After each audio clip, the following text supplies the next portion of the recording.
ये कहानी है आदित्य और अवनी की।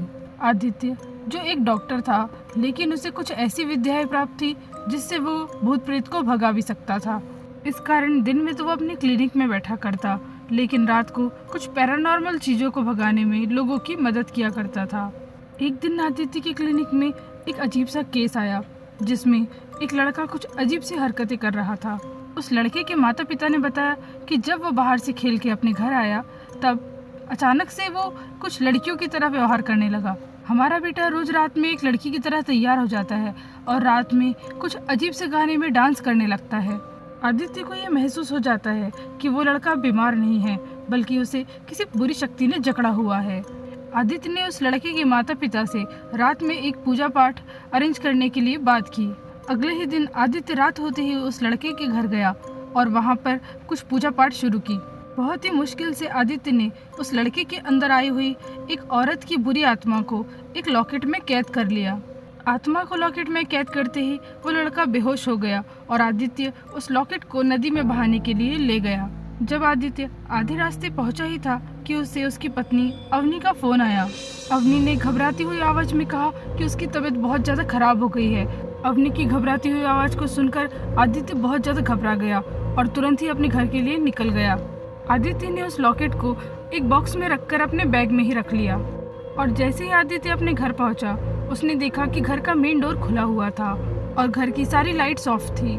आदित्य ने घर के अंदर आते ही जैसे ही अवनी को आवाज लगाई, तभी अचानक से घर की सारी लाइट्स ऑन हो गई और घर में बहुत सारे गेस्ट थे। दरअसल आज आदित्य और अवनी की फर्स्ट मैरिज एनिवर्सरी थी और अवनी ने आदित्य के लिए एक सरप्राइज पार्टी अरेंज करी थी।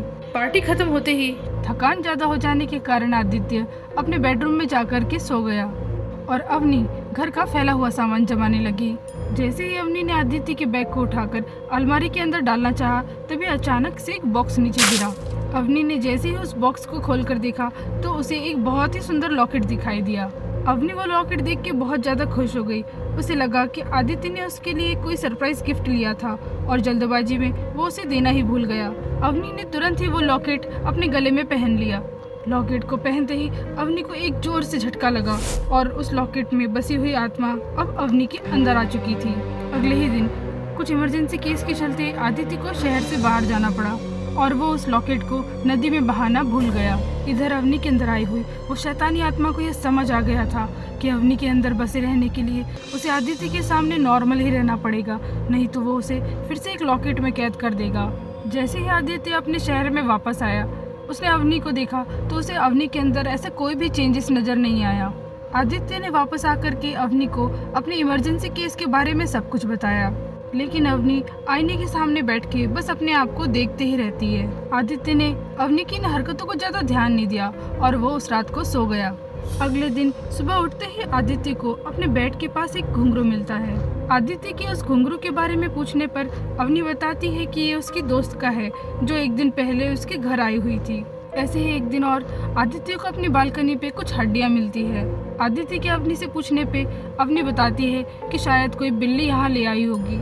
आदित्य को अब घर में हो रही ये सब चीजें कुछ अजीब सी लगती है। आदित्य फिर भी ये सब चीजों को नजरअंदाज करके उस दिन अपने काम पे चले जाता है।